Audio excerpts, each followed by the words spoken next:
वर्तमान में बरतो भाई, भूत भविष्य सब देव बहाई।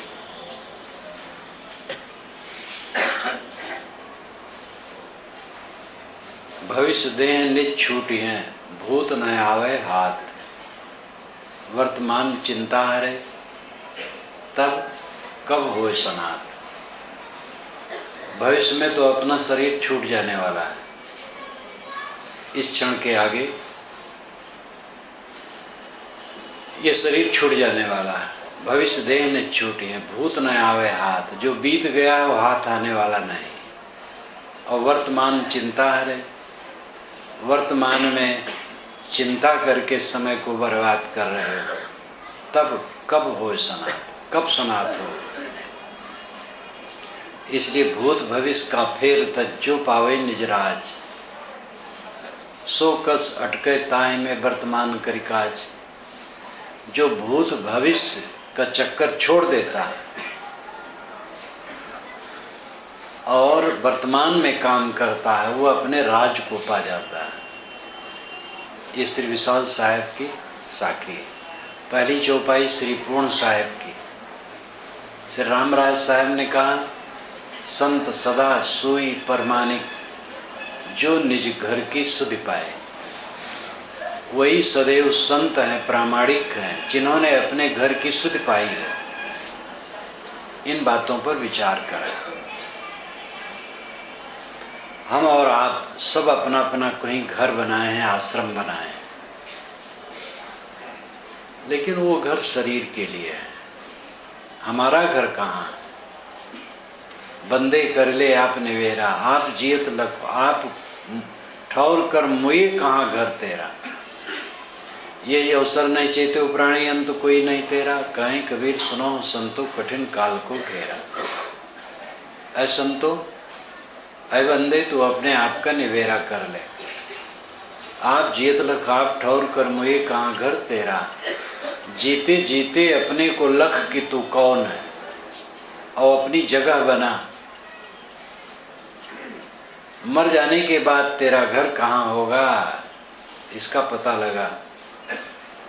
इस अवसर में नहीं चेता तो अंत में तेरा कोई साथी नहीं होगा। काल का घेरा बड़ा जबरदस्त है। क्या जिंदगी यही है, कमाए खाए, बाल बच्चे पैदा करे, उनको पाले पोसे, रीझे खींचे और मर जाए? जानवर पेट भर लेते हैं, प्रजनन कर लेते हैं, बच्चे पैदा कर ले तो उनको पाल पोस लेते हैं और उनके लिए वो रीझते खींचते नहीं है। अब आदमी रीझता खींचता है जीवन भर। कमाना, खाना, बाल बच्चे पैदा करना, पालना, पोषना, ये जीवन का लक्ष्य नहीं है। कमाना है क्योंकि खाना है, खाना एक मजबूरी है, इसलिए कमाना है। कमाते खाते हैं, जीते हैं। गृहस्थ के बाल बच्चे भी हो जाते हैं, उनको उन्हें निभाना चाहिए। लेकिन ये संसारी धंधा हुआ। आपका जो उद्देश्य है वो क्या है, आप चाहते क्या? मनुष्य के जीवन का उद्देश्य स्थिर नहीं करना है, पहचानना है। हमारे जीवन का उद्देश्य क्या है, मकसद क्या है, लक्ष्य क्या है, गोल क्या है, ये पहचानना है। स्थिर नहीं करना, स्थिर है, प्रकृति द्वारा स्थिर है। केवल पहचान लेना है हम क्या चाहते हैं। परम सुख, दुख नाम की चीज बिल्कुल न हो, केवल सुख सुख हो। तो स्वर्ग की कल्पना की गई। एक लोक है स्वर्ग, वहाँ सोने चांदी के मकान बने और वहाँ जो जाता है दिव्य शरीर उसका रहता है और वो बहुत दिन तक जीता, लाखों करोड़ों वर्षों तक जीता है। और इस्लाम और ईसाईयत तो कहते हैं कि वो गया तो सदा के लिए वहाँ रहता है। 30 वर्ष की उम्र का शरीर जैसे होता है बुलंद, वैसे सदा रहता है। और वहाँ पर भोगों को भोगता है, कोई तकलीफ नहीं रहती है, ऐसी कल्पना कर रखी है। लेकिन वो सारी कल्पना यही है कि ऐसा सुख जिसमें दुख ना हो, लेकिन वो बाल लीला है। जब देह कोई धरेगा तो देह छोड़ेगा जरूर, और देह तत्वों के कण से बनती है, वो बिगड़ेगी, स्थिर कैसे रहेगी? इसलिए वो बच्चों का खिलवाड़ है स्वर्ग।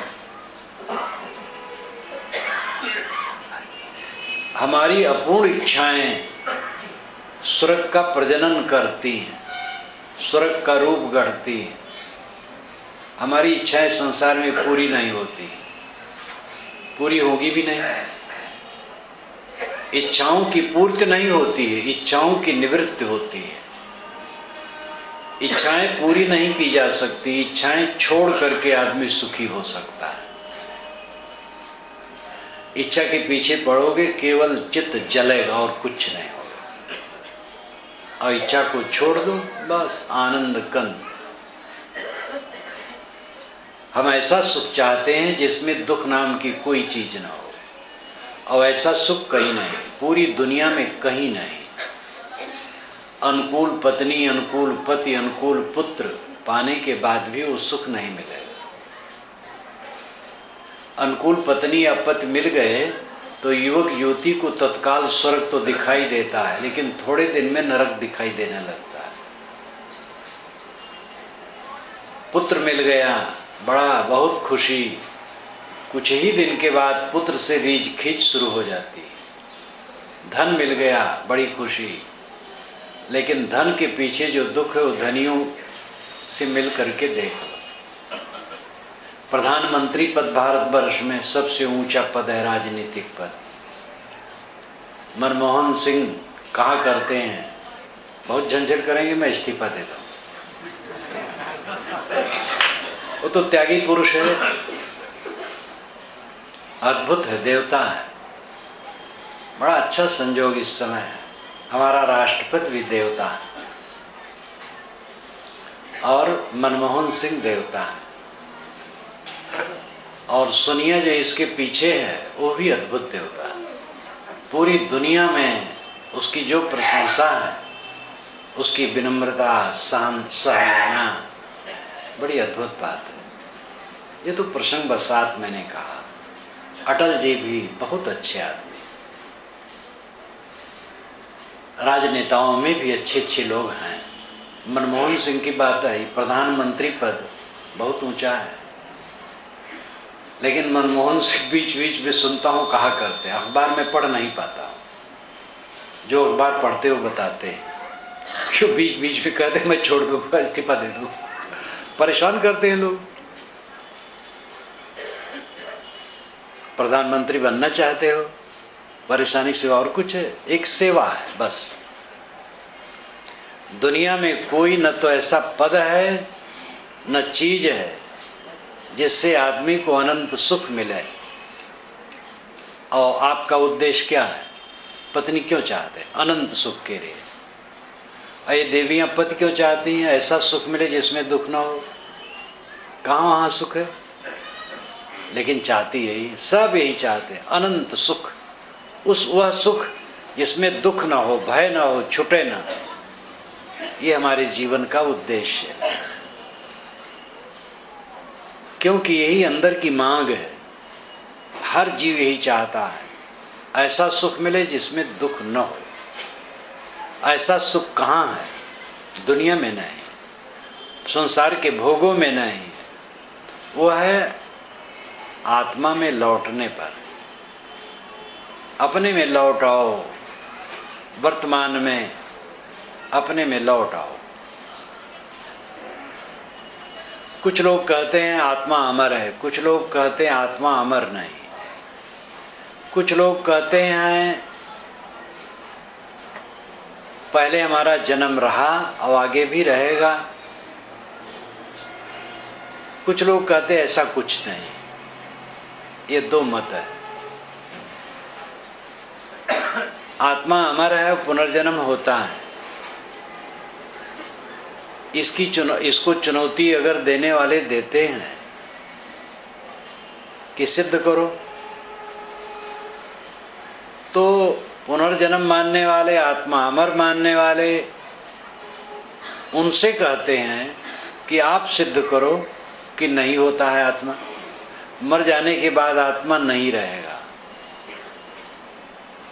आप किस प्रमाण से कहते हैं नहीं रहेगा? रहता हो तो क्या प्रमाण दे सकते हैं? पुनर्जन्म होता हो तो? पुनर्जन्म तो सामने है। पहले लोगों का जन्म हुआ था, आज हो रहा है, आगे भी होगा।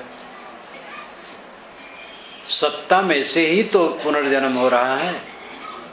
ये जो कुछ सत्ता सामने जड़ चेतन की है, इसी में अरबों अरबों देहें बनती हैं और मिटती हैं।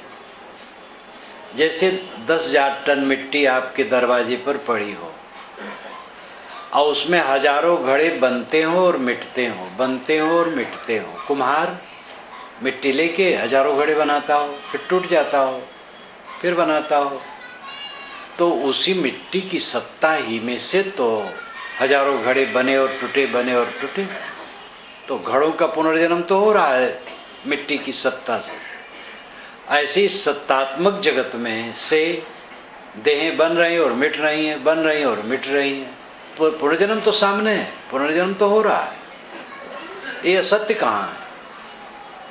आत्मा है, वही जन्म धारण करता है। ये बात आंख से दिखाने की नहीं है। लेकिन आत्मा की सत्ता और पुनर्जन्म अगर ताल ठोक करके नहीं सिद्ध किया जा सकता है, तो कोई ताल ठोक करके सिद्ध नहीं कर सकता है कि आत्मा नहीं है और पुनर्जन्म नहीं। कैसे सिद्ध करेगा? होता हो तो, आत्मा अमर हो तो। इसलिए इस विवाद में न पड़े। काम करने वाला यह है कि वर्तमान में ठीक रहो। अगर आप की इंद्रियां अपने बस में हैं, वाणी बस में है, मन बस में है, तो आपको शांति मिलेगी, सुखी रहेंगे। आपके संपर्क वाले सुखी रहेंगे, आपका व्यवहार उज्जवल रहेगा। जीवन भर आप संतुष्ट रहेंगे। और अगर आत्मा अमर है तो शरीर छूट जाने के बाद आपकी अच्छी स्थिति रहेगी, क्योंकि अच्छा काम कर रहे हैं, अच्छे संस्कार हो रहे हैं। ये संस्कार आगे भी अच्छे फल देंगे। अब अगर गलत कर रहे हैं तो गलत होगा। अगर आत्मा अमर नहीं है, पुनर्जन्म नहीं है, तो भी इस जीवन में तो आप सुखी रहेंगे। अगर अच्छे आचरण से रहते हैं तो सुखी रहेंगे। और मर जाने पर तो सब खत्म हो जाता है, ठीक है, लेकिन पवित्र आचरण से रहेंगे तो जीवन भर तो सुखी रहेंगे। लोग धन कमाते हैं और ये जानते हैं कि देह छूटने के साथ धन छूट जाएगा, लेकिन जीवन भर धन से सुखी रहने के लिए धन कमाते हैं। तो जीवन भर मुक्त रहने के लिए अगर आप मुक्ति की कमाई करें तो क्या बुरा है? मान लो आत्मा अमर नहीं है, मर जाने के बाद सत्ता नहीं रह जाएगी, तो जीवन में तो मुक्ति की जरूरत है, जीवन में सुख से रहने की जरूरत है। जीवन भर अगर मुक्त होके रहें तो बड़ा लाभ हुआ। जीवन भर धन का उपयोग होता है, जो धन आप कमाते हैं, और मर जाने के साथ धन छूट जाता है, लेकिन उस धन की कमाई लोग कितने जोर से करते हैं और जानते हैं कि मृत्यु के साथ धन जाएगा। लेकिन ये भी तो जानते भाई जीवन भर धन की जरूरत है, इसलिए धन कमाते हैं। तो जीवन भर मुक्ति की जरूरत नहीं है क्या? जल जल के जीना है, चिंता करके जीना है। जिंदगी भर ऐसा जीना है, मुक्त होकर शांति में रहकर जीना है, सुखी होकर जीना है। मर जाने के बाद आत्मा की सत्ता नहीं रहेगी, नहीं रहेगी। जीवन में हम सुखी रहेंगे जीवन भर, तो जीवन भर मुक्त रहेंगे, ये कम है। और कहीं आत्मा अमर हो तो मुक्त आत्मा आगे सदा मुक्त सुखी। और जो मान लिए कि नहीं आत्मा तो अमर है ही नहीं, पहले घोटाले में पड़ गए, पहले मन इंद्रिय असंयत है, तो जीवन भर दुखी है और मरने के बाद भी दुखी। आत्मा अमर है अगर हम आपके सामने सिद्ध नहीं कर सकते, तो आप ये नहीं सिद्ध कर सकते कि आत्मा अमर नहीं। क्या प्रमाण है अमर नहीं? अमर हो तो पुनर्जन्म है। हम अगर आपको आँखों से नहीं दिखा सकते, तो आप ये नहीं सिद्ध कर सकते हैं कि पुनर्जन्म नहीं है। पुनर्जन्म होता हो तो, इसलिए पुनर्जन्म होता है या नहीं, आत्मा अमर है या नहीं, ये दो मत है। अधिकतम लोग मानते हैं आत्मा अमर है, पुनर्जन्म होता है। अधिकतम लोग, 1% लोग है कि जो न माने। 99% से अधिक लोग मानते हैं आत्मा अमर है और पुनर्जन्म होता है। मुसलमान ईसाई भी पुनर्जन्म मानते हैं, स्वर्ग में और नरक में एक बार उनके यहाँ होता है। हिंदू समाज, बौद्ध, जैन ये बारंबार पुनर्जन्म मानता है, लेकिन ईसाई, मुसलमान इत्यादि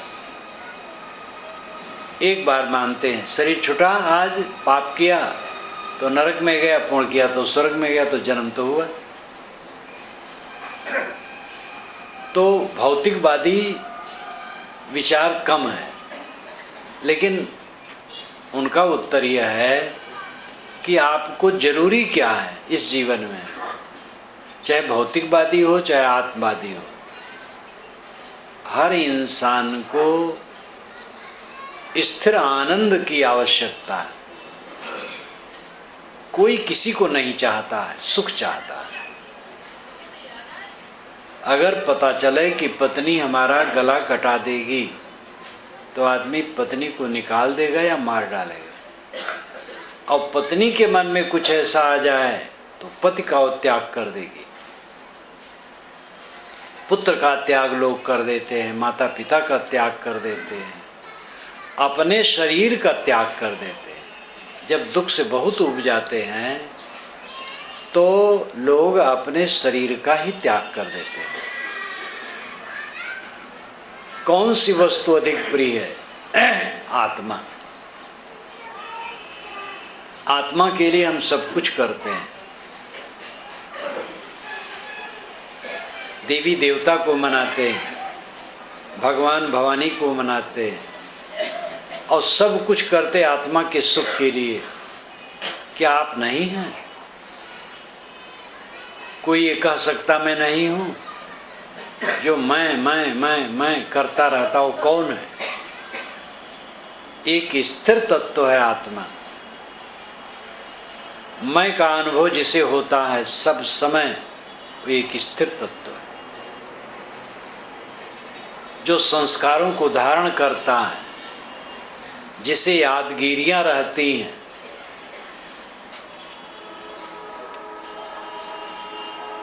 जितने अच्छे और बुरे संस्कार हैं, उनका धारक कौन है? स्थिर आत्मा। हम कल थे, परसों थे, नरसों थे, 10 वर्ष पूर्व थे, 20 वर्ष पूर्व थे।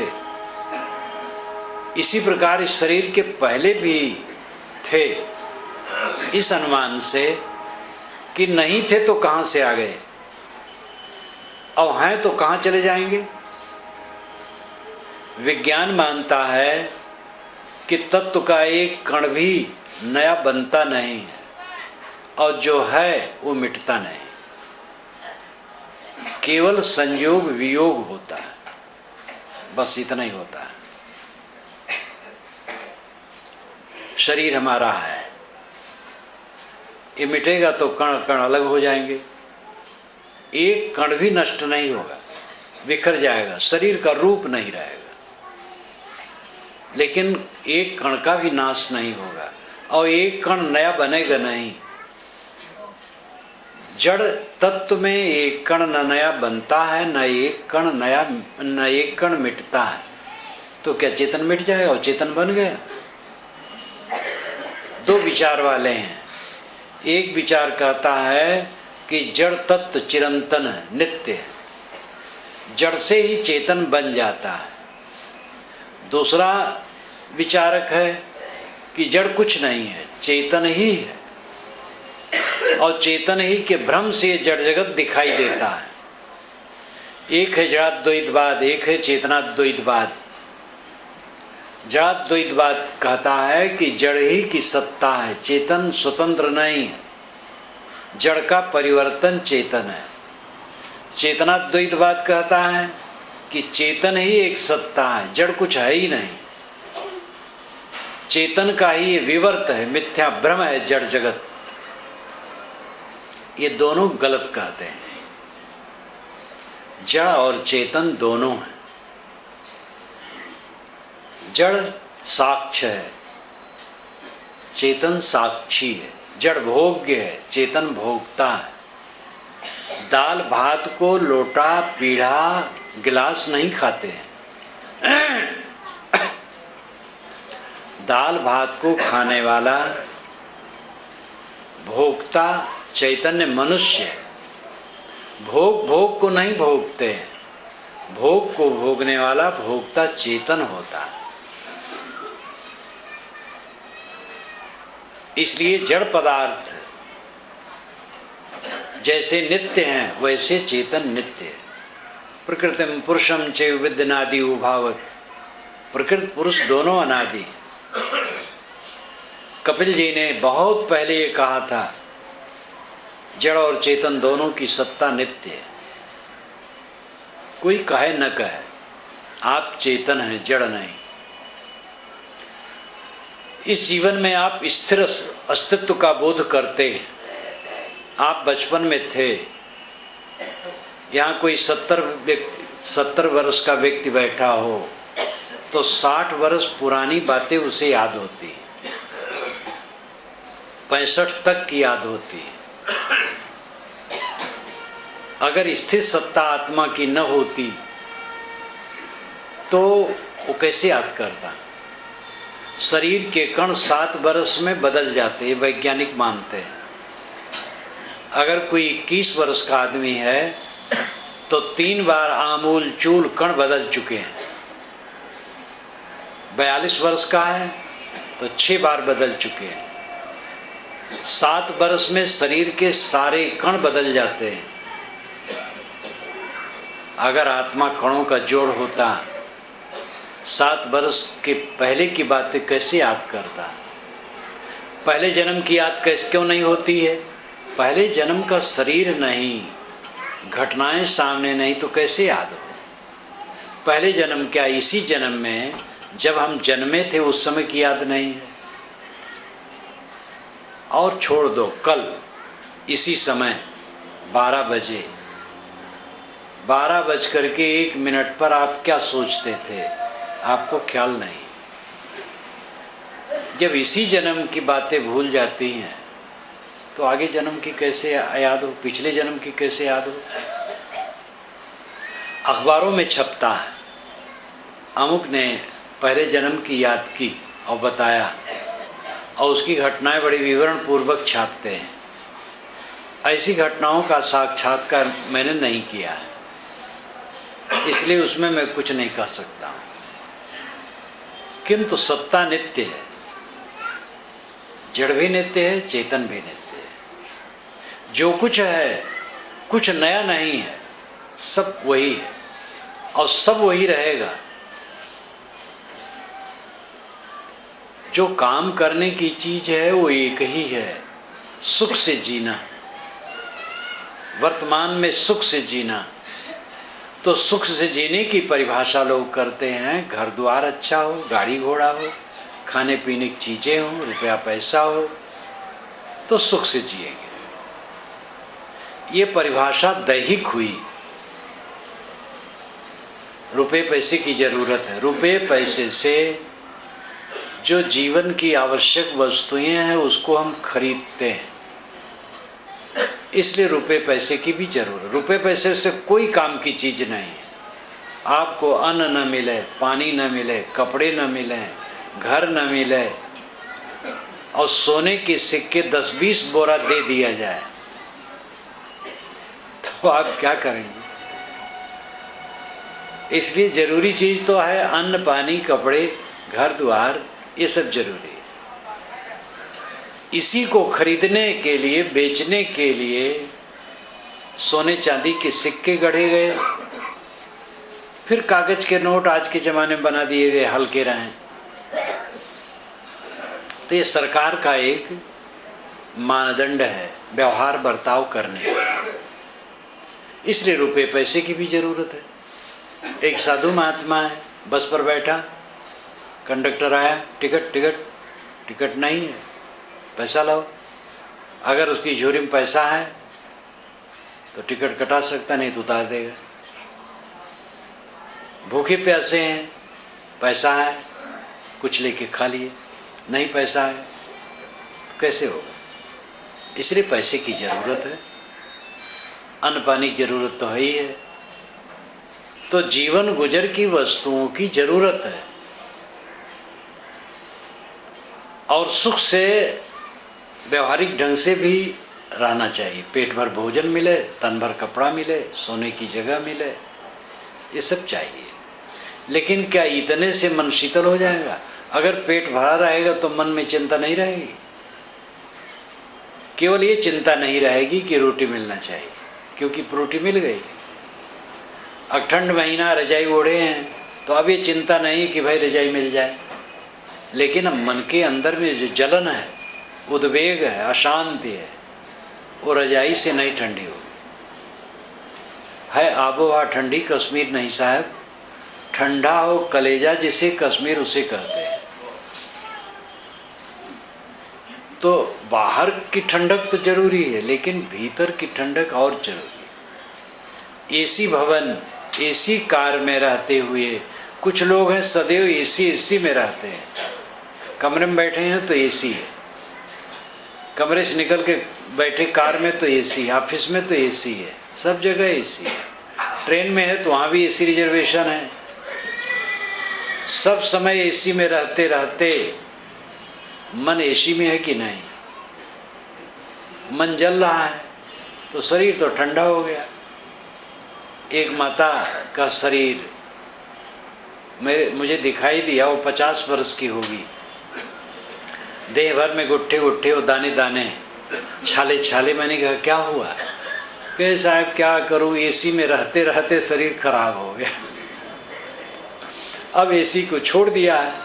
डॉक्टर ने कहा एसी ने तुम्हारा खराब किया है, एयर कंडीशनड ने। तो सांसारिक वस्तुओं की आवश्यकता शरीर निर्वाह के लिए। सुख, असली सुख मन की शांति है और उसके लिए शुभाचार, शुभ रहनी, अच्छे आचरण से रहना, इसकी जरूरत है। जिन लोगों के बीच में आप रहते हैं, अगर लाग डांट राग द्वेष कलह कल्पना करेंगे तो सुख से नहीं रह पाएंगे। इसलिए किसी से वैर विरोध न रखो, प्रेम का बर्ताव करो।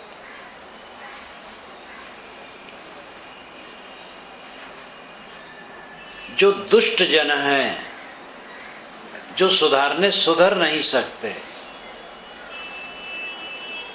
जिनको आप बदल नहीं सकते, उनके लिए उपेक्षा ये ठीक है। लेकिन उपेक्षा मतलब ईर्ष्या द्वेष नहीं, निंदा नहीं। उपेक्षा मतलब है मन वाणी कर्म से उससे निष्प्रय हो जाना।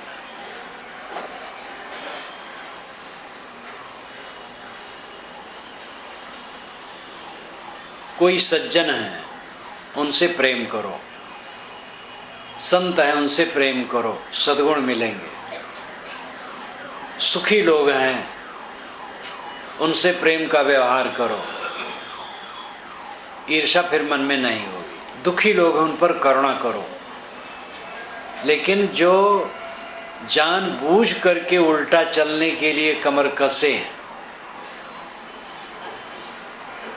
उनसे मौन रहो, शांत। उनकी न निंदा करो न प्रशंसा करो, अलग थलग अपने आप शांत। ये उपेक्षा बताई गई है साधना में। मुदिता, मैत्री, करुणा, उपेक्षा, 4 साधनाएं मन को शुद्ध करने के लिए बताई गई।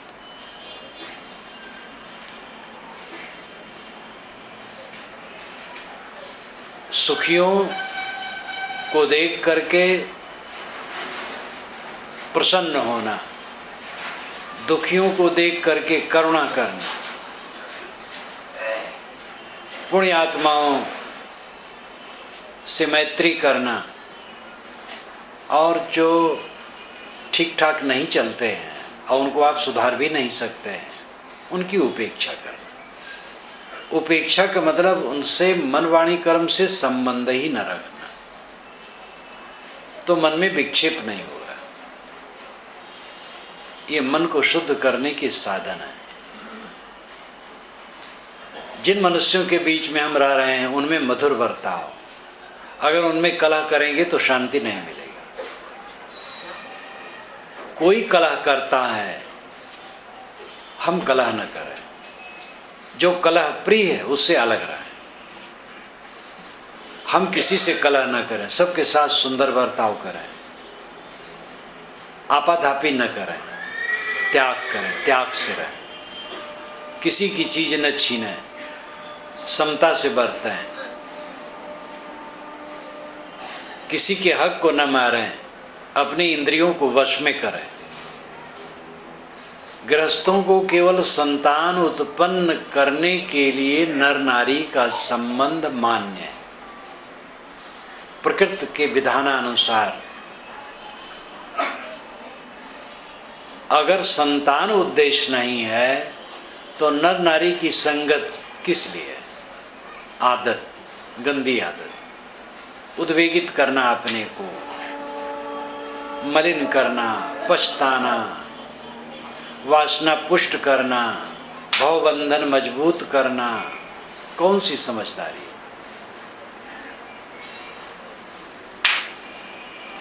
ये फटफट क्या होता है भाई? हैं?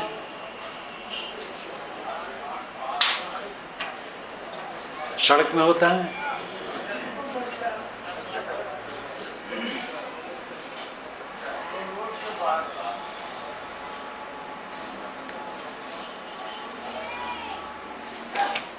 काम वासना पर विजय की जरूरत है। काम वासना के बस जीव भटकता है। गृहस्थ को केवल संतान उत्पन्न करने के लिए क्षम है बस, बाकी तो अपने कोई डाल के सड़ाता रहे, कौन रोकता है? कोई फायदा है? नुकसान के सिवा। शरीर को छीण करो, मन को छीण करो, वासना मजबूत करो, बिलबिलाओ उसी में, तृष्णा में हरदम उसी जप करो गंदी चीज की, वासना पुष्ट हो, वह बंधन पुष्ट हो, और क्या होगा? संयम से रहो, क्रोध को रोको, किसी को कष्ट न दो, लोभ को जीतो, किसी के हक को न मारो, अपनी चीजों को जो बन सके दूसरे की सेवा में लगाने की चेष्टा करो, अपने मन को संभालो, वाणी को संभालो, कर्मों को संभालो। ये काम करने से स्थिर सुख मिलेगा। हमारे मन वाणी कर्मों के प्रभाव से संस्कार बनते हैं और संस्कार ही पूंजी बनती है। हम रुपए पैसे मात्र को पूंजी मानते हैं। रुपया पैसा स्थूल पूंजी है, उसकी भी जरूरत है, उसको नकारा नहीं जा सकता, लेकिन भीतर की पूंजी को समझो। आत्म धन जय ठौर है, बचन कबीर उपदेश। कबीर साहब के उपदेशों के वचन में आत्मा रूपी धन पर जोर है। उपनिषदों के ऋषियों ने इसी पर जोर डाला है, आत्मा पर जोर डाला है। वेद में कर्मकांड बहुत है, लेकिन वेद में भी जहाँ खास बात कही गई वहाँ आत्मा पर कही गई। अष्टाचक्रानो द्वारा देवानाम पूर्योध्या तस्याम हृदय कोशा स्वर्गो ज्योतिषा वृता, ये अथर्ववेद में आता है। 8 चक्र, 9 द्वार वाली देवताओं की अयोध्यापुरी ये शरीर है। अयोध्या शब्द चारों वेदों में मुझे यही एक जगह मिला है। वेद क्या कहते मेरी पुस्तक है, आप पढ़ करके वेद के सारे विषयों को जान सकते हैं, बुक स्टॉल में होगा। चारों वेदों में मुझे यही अयोध्या शब्द मिला। हो सकता है पढ़ने में फिसल गया हो, कहीं और हो, यहाँ पर मिला। अष्टाचक्रा 9 द्वारा देवानाम पूर्योध्या तस्याम हृदय कोश स्वर्गो ज्योतिषावृता। 8 चक्र, मूलाधार, मणिपुर, अनाहत, विशुद्धि, आज्ञा, सहस्रसार इत्यादि 8 चक्र, गुदा से लेके सिर तक, और 9 द्वार, 2 आँख, 2 नाक, 2 कान, मुख, टट्टी पेशाब की जगह। अष्टाचक्रा 9 द्वारा देवानाम पूर्योध्या, देवताओं की अयोध्यापुरी शरीर है। देवता नाम इंद्रियां। वैदिक भाषा में इंद्रिय मन को देवता कहते हैं, पिंड के, और ब्रह्मांड के देवता चांद सितारे को कहते हैं। तस्याम हृदय कोशा, इस शरीर रूपी अयोध्या नगरी में सोने का खजाना है। तस्याम, उसमें, हृदय कोशा, हिरण का कोश है, सोने का खजाना है। वो क्या है? आत्मा। स्वर्गो ज्योतिषावृता, जो आत्मा में लीन हो जाता है स्वर्ग में पहुंच गया, वो ज्योति से आवृत है।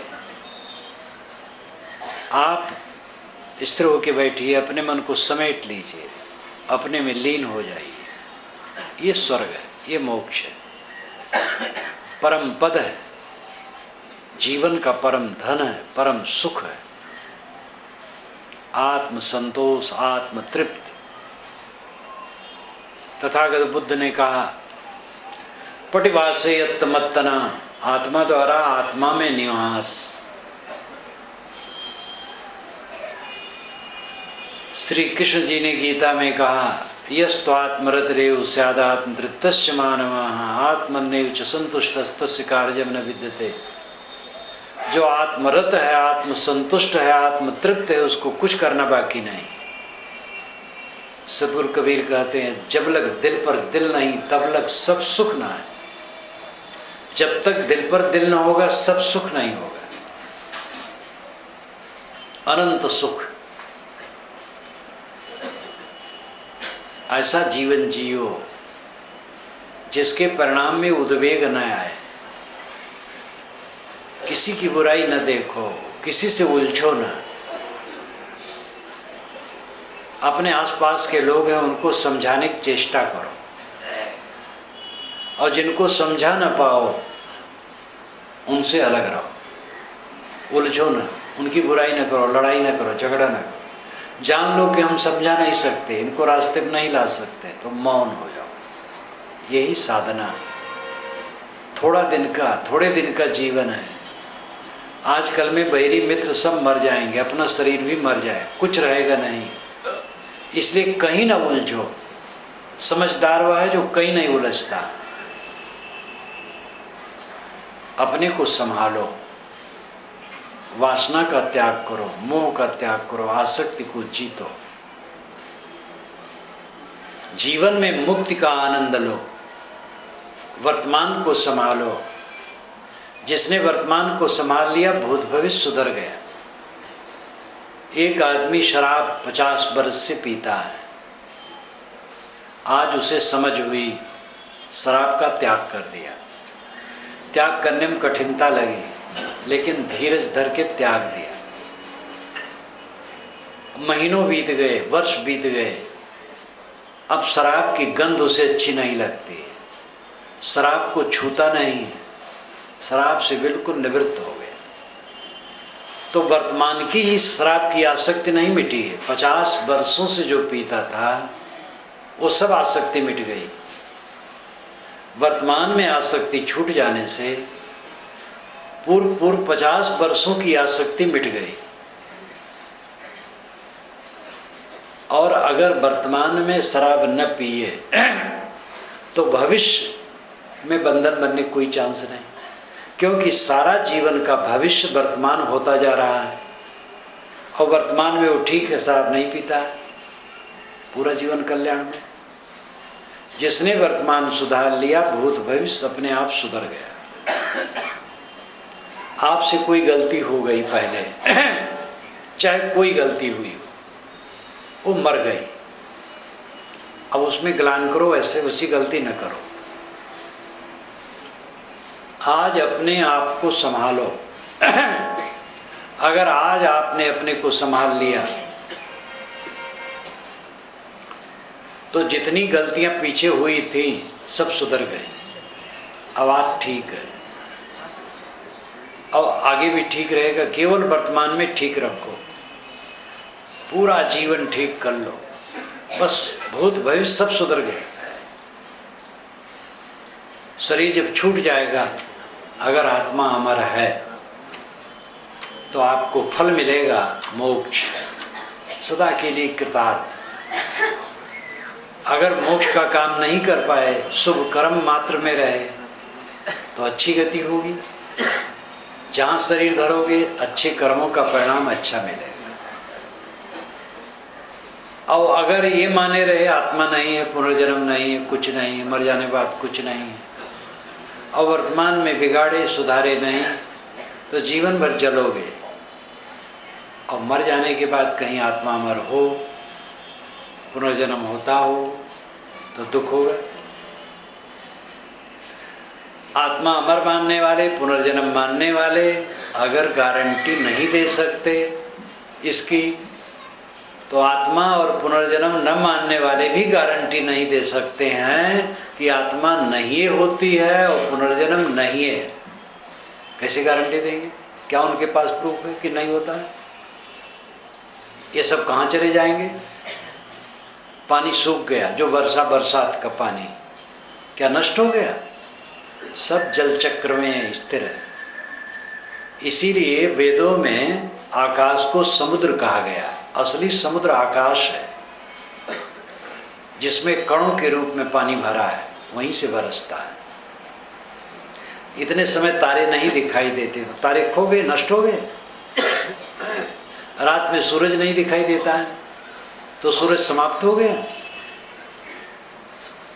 यहाँ कुछ नष्ट नहीं होता है, कुछ समाप्त नहीं होता है, संयोग बिगड़ता है बस।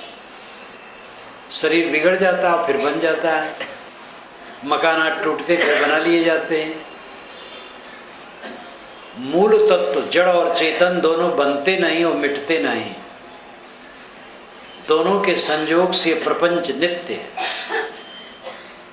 आप नित्य हैं, आप अपने को संभालें। हम और आपका काम खास क्या है? अपने उद्देश्य को पाना। उद्देश्य क्या है? दुखी न होना। दुखी न होना जीवन का उद्देश्य है। अपने मन को अगर हमने संभाल लिया तो हम दुख से मुक्त हो जाएंगे। कोई हमें गाली दे कोई अर्ज नहीं, उससे क्या फर्क पड़ेगा? हमारा नुकसान करे, भौतिक नुकसान करेगा, हमारे आत्मिक नुकसान नहीं कर सकता है। हम किसी को नुकसान न करें, हम किसी को दुख न दें, हम किसी को गाली न दें। आदमी अपने पर सुबस अपने को सुधार के रख सकता है और इसी में कल्याण है। दूसरे पर अपनी कोई सुबसता नहीं। हर इंसान वर्तमान में जीवन मुक्ति का आनंद ले सकता है, जीते जीते मुक्ति के आनंद में रह सकता है, और यही जीवन का फल है। भौतिकवादी क्या चाहता है? सुख, वो भी चाहता है। हर प्राणी अक्षय सुख चाहता है। ऐसा सुख नहीं चाहता मिले वो छूट जाए, ऐसा सुख चाहता है जो कभी न छूटे। और कभी न छूटने वाला सुख आत्मिक सुख है, संतोष का सुख है। जब मन सिमट जाता है अपने आप में, वो सुख, वो नित्य सुख है। ये कोई भी प्राप्त कर सकता है। इसमें केवल अपने को संभालना है। ये बताने की जरूरत नहीं कि मैं मुक्त हूँ। आपकी मुक्ति कोई जाने न जाने, उससे कोई फायदा होने वाला नहीं और हानि होने वाला नहीं। बोधवान सबसे बताता फिरता है कि हम बोधवान हैं, हम कृतार्थ हैं। अब बतावे तो क्या कोई मानने वाला है? क्या कबीर साहब को सब माने, नानक साहब को सब माने, तथागत बुद्ध को सब माने, रामकृष्ण को सब माने, वर्तमान में जो संत महापुरुष हुए उनको सब माने? मैंने श्री विशाल साहब को देखा अपने जीवन में, कृतार्थात्मा पुरुष। उनको गाली देने वाले थे, साधु महात्मा तक उनको गाली देने वाले थे। तो कोई विवेकवान ये सोचेगा कि मैं सबको बता दूं कि मैं मुक्त हूं? इसकी जरूरत है? बताने की जरूरत नहीं, मुक्त होने की जरूरत है, स्वयं कृतार्थ होने की जरूरत है। प्रतिक्रिया रहित, रिएक्शनलेस, अपने आप में संतुष्ट, ये काम करना चाहिए। और ये काम करने के लिए हर नर नारी स्वतंत्र है। सह लो, सहने में क्या जाता है? स्वयं न सहो। कोई कटु कहे सह लो, स्वयं कटु न कहो। कोई आपका नुकसान किया, सह लो, उसका नुकसान न करो। व्यवहार की बात अलग है, ये मैं साधना की बात कहता हूँ। व्यवहार में पद है, पंचायत है, न्याय है, कानून है, उसमें भी लोगों को जाना पड़ता है, वो अलग पक्ष है। साधना का पक्ष है, आपकी पत्नी ने आपके अनुकूल काम नहीं किया तो क्या मुकदमा लड़ोगे? या मोहल्ले वालों बुला करके पंचायत बैठाओगे? पंचायत और मुकदमा की एक सीमा है। आपके घर में जो आपस में विवाद होता है उसके लिए पंचायत नहीं चलेगी, वो मुकदमा नहीं चलेगा, उसमें सहना होगा। पत्नी का सह लो, पति का सह लो, पुत्र का सह लो, पिता का सह लो, सह लो, शांति मिलेगी। और दूसरा भी सोचेगा। आप घर में गए, पत्नी ने कुछ कड़ा कह दिया, अब आपने भी कड़ा कह दिया तो लंका कांड शुरू हो गया। उसने कड़ा कहा लेकिन आप शांत रह गए, तो उसको पश्चाताप होगा और सुधारेगी, आपको शांति मिलेगी, उसको भी शांति मिलेगी। इसलिए सहने में क्या नुकसान है? सहो न, किसी छीनो न। आपका कोई छीन लिया, आप न छीनो, अपने मन को मारो, इसमें क्या परेशानी है? परेशानी अपना अहंकार, अपनी कामना, जो काई जमी है आसक्ति की, वही परेशानी। लेकिन उसको काटे बिना काम न बनेगा। कोई आपको मोक्ष नहीं दे सकेगा, कोई आपका कल्याण नहीं कर सकेगा। संत गुरु जो हमें रास्ता बताते, कम उपकार उनका नहीं है, और वो क्या करेंगे? लोग कहते महाराज आपकी कृपा हो तो हमारा कल्याण हो जाएगा। अरे भाई, संत गुरु की कृपा तो है ही है, अपनी कृपा अपने ऊपर करो। वे रास्ता बता रहे हैं, अपनी कृपा अपने ऊपर कर ही नहीं रहे हो, कैसे कल्याण? क्या रास्ता बताना कम कृपा है? हमें संत गुरु न मिले होते तो हम इतना जान पाते? पता नहीं कहाँ भटकते होते। ये तो संत गुरु की कृपा है जो बताए रास्ता, और मिला और समझ में आया। इसलिए संत गुरु सज्जन सबकी कृपा हमारे ऊपर है। ईश्वर की कृपा हो जाए, इतनी बड़ी जमीन मिली है, पृथ्वी, आकाश मिला है, हवाएं मिली हैं, चांद सूरज मिले हैं, शरीर आपको मिला है, आंख नाक कान हाथ पैर सब मिले हैं। कितनी कृपा आप चाहते हैं? अपनी कृपा अपने ऊपर करना होगा आगे। द्वारे तेरे राम जी मिलो कबीरा मोह, तय तो सब में मिल रहा मैं न मिलूंगा तो। कबीर साहब कहते हैं राम जी तेरे दरवाजे पर मैं आ गया हूं,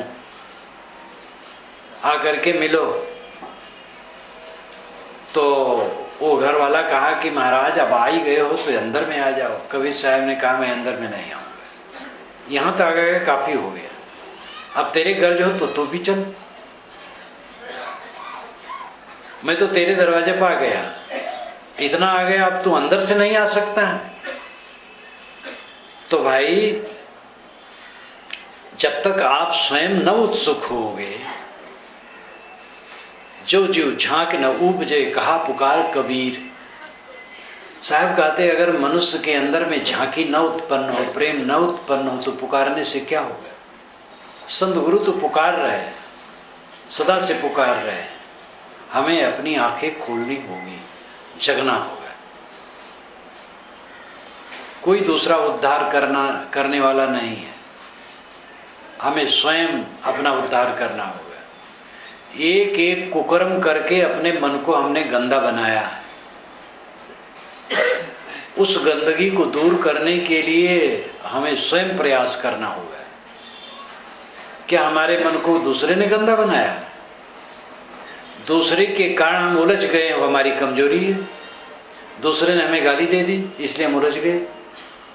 गाली दी, उसका स्वभाव, उसका विचार है, गाली देने दो, हम न उलझे। निमित्त तो दुनिया में बने रहेंगे, सारे निमित्तों को जीतना वीरता है।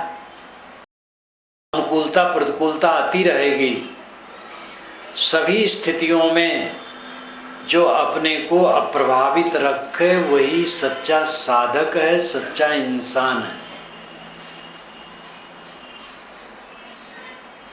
रात को शाम को बताया गया श्री राम को कि सुबह राजगद्दी दी जाएगी, और सुबह बताया गया 14 वर्ष का वनवास।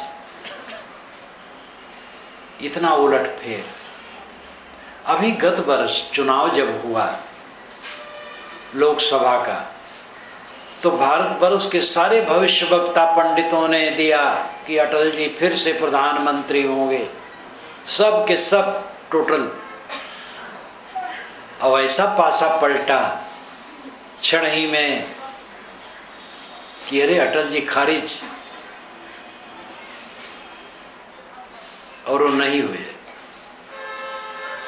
भविष्य वक्ता का भविष्य ज्ञान सब बेकार हो गया। और इधर जो अटल जी बेचारे नया कुर्ता सिलवा ले रहे होंगे कि यही पहन करके तब फिर शपथ ग्रहण करो और अपने कमरे में बैठ के मुरझा गए। वो तो बेचारे बोलते ही नहीं थे, सुनता हूँ कितना शॉक लगा। वैसे वो वीर पुरुष हैं खुद, लेकिन फिर भी उतार चढ़ाव तो आते हैं संसार का। ये संसार है, आप कहाँ से क्या चाहते हैं। बच्चे के लिए बड़ी कामना, जब बच्चा पैदा होता है कहते हैं पिता की छाती गज भर की चौड़ी हो गई, लड़का पैदा हुआ। लेकिन वो खुद नहीं सोचता है मेरे पिताजी मुझसे कितने खुश हैं। जब जवान लड़का होगा तो आप उससे खुश नहीं रहेंगे, क्योंकि उसकी दुनिया अलग रहेगी। अब आप खींचेंगे। इस संसार में ठोकर और चांटे के अलावा और कुछ है?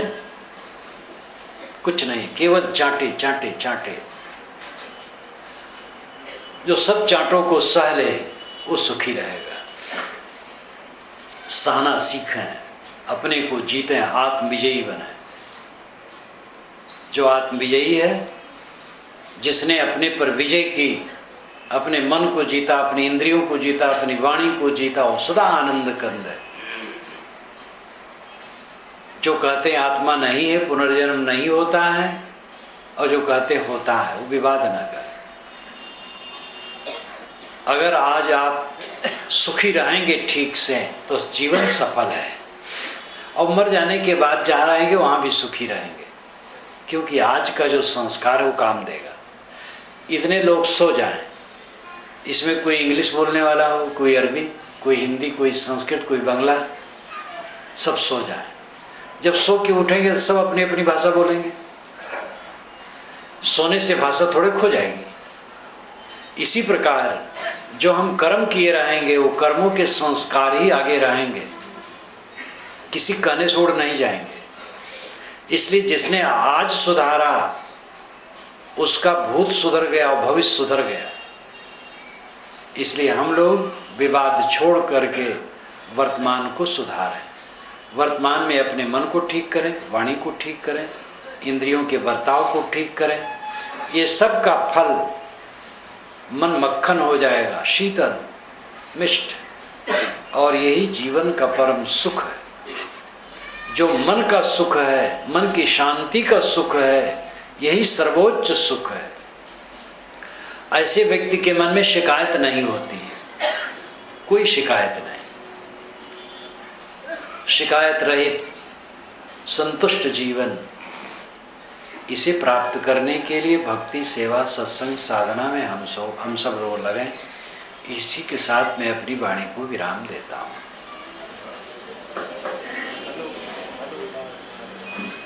हेलो।